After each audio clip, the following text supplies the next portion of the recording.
Welcome back to the channel, sailors, and in this episode of As We See It, it's travel day. The first leg of our journey is to Heathrow Airport to catch a flight to Barcelona, and tomorrow we will set sail on the wonder of the seas. It's very early in the morning and we had to get up to head out to the airport, but it's better to get there ahead of time as the traffic is a little lighter, and any flight leaving before 7:30am does require you to get to the airport a little earlier, as the public transport system here in London doesn't start till around 5am. Heathrow and Gatwick are approximately 45 minutes from us by car and public transport. We decided that we'd get an Uber to the airport instead of having to leave at 3:20 to catch the 3:30am bus to Paddington, then to catch the first TfL rail train to London Heathrow at 4:45am. This meant that we could get up around 3:30 and then leave the house around 4:15 in the Uber to get to the airport for 5 in the morning. The Uber ride was quick as the traffic on the roads was very light. We arrived at the airport, we went to bag drop, dropped off our bags, and then we were through security in about 20 minutes. Now, because there was a queue at security, we were rushed through after being scanned and asked to empty our bins and move on as quickly as possible.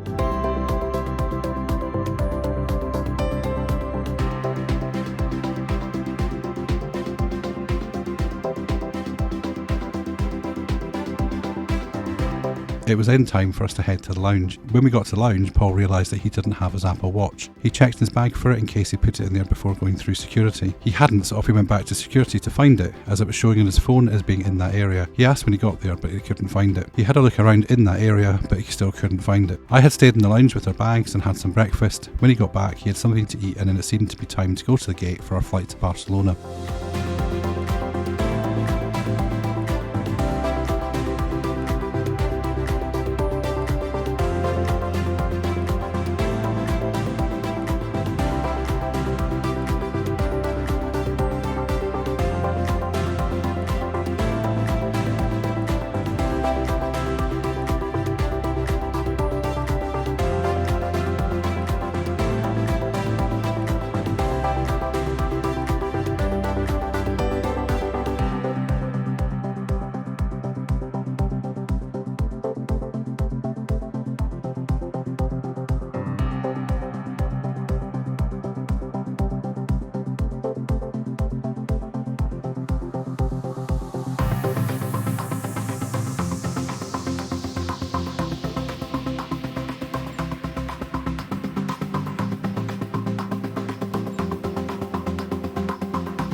We were the first on the aircraft, and when we got seated, we heard the guy behind us say that he was on the Wonder of the Seas as well. And then a few other people in the cabin said the same thing, and there was about 6 of us already on the flight going on the Wonder of the Seas event. The doors of the aircraft were closed at least 10 minutes early, and as the flight was not that full, we were pushed back from the stand nearly 5 minutes early. So sit back, relax, get ready for takeoff, fasten those seatbelts, and make sure to check one last time that your life jacket is under your seat.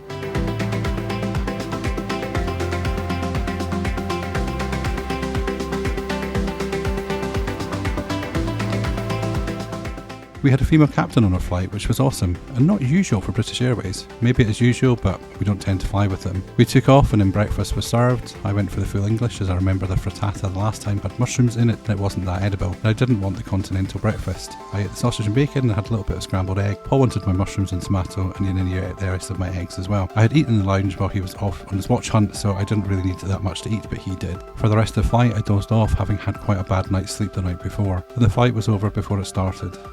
We arrived in Barcelona 15 minutes ahead of schedule, and they had ground staff waiting for us.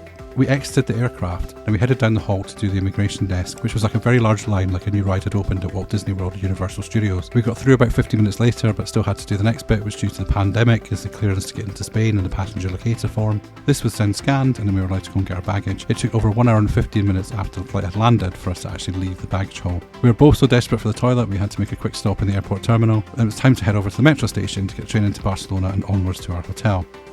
We were staying at the AXA Hotel, as it's been recommended to us by quite a few people, and it is close to all the places that we would like to go to, and it is pretty central. We did have to change metro lines, which was a little uneventful, and for those that think that London Underground is confusing, good luck trying Barcelona's transport system. We were initially on L9 from the airport's Terminal 1 to Terrassa, where we had to change to L1 to Universitat, which was next to the Eixample area where our hotel was located. We arrived at the hotel to an amazing welcome. We were given the keys for us to head up to our room. The concierge told us about the event that was happening in the evening in the Sky Bar with a drag queen and gave us a voucher for a glass of cava each. We were surprised that our room was ready, as we had arrived early. Just after midday, the communications said that it would not be ready until around 3 PM. We headed up to our room and boy was it lovely. We had seen it on the website, but the pictures just didn't do it justice. I'm not really sure if our pictures or videos will do it much justice either, but it just has to be seen to be believed. The room tour video will appear in the top right hand corner of your screen depending on which device you're watching on. If it doesn't, it will be in the end credits and linked in the video description. The stowaways just couldn't wait to try out the big bed. After getting settled in the room, we went out to explore the area and find something to eat. We wandered around for a bit, then we saw a lady walking towards us with a Lego bag. Paul said, "Is there a Lego store here in Barcelona?" I hadn't realised that they opened Spain's flagship store here in October 2021. I looked it up on Apple Maps and it was literally 10 minutes walk from where we currently were.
We headed towards the store, which is right behind the Apple store. It's one of the new look Lego stores with much more models on display. It's such a great store, so nicely laid out, and has a minifigure factory as well as a decent pick a brick wall. If you want to see the video of the store, then click on the link above or it will appear in the video description. We left the Lego store and went into the Apple store because Paul wanted to check the prices of watches.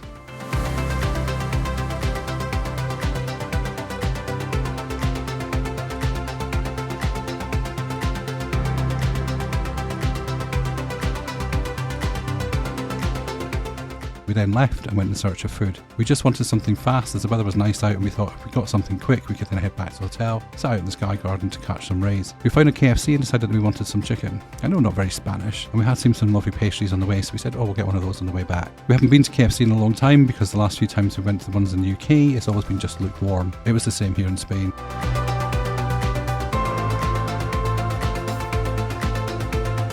When we got out of KFC, it started to rain, so bang goes the idea of sitting up in the Sky Garden. We stood in shelter until the traffic lights changed, and then we ran across the road and found shelter under shops' awnings as we made our way back to the hotel.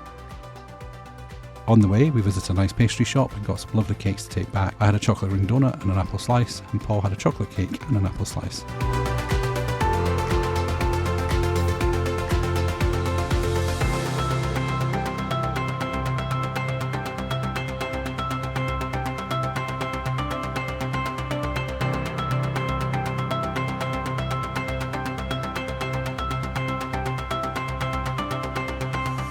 We stopped at a supermercado on the way back to get some Ruffles crisps and some chocolate milk. The heavy rain changed to more of a lighter rain, and we just decided to make our way back to the hotel rather than try to wait it out. As we got back to the hotel, it stopped. We decided that we would eat the cakes on the balcony in the room.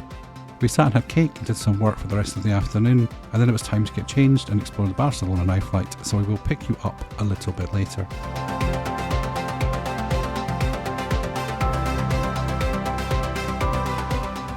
So a few hours have passed, and so sorry for the delay. We didn't bring the camera with us, we left it charging so we could use it tomorrow.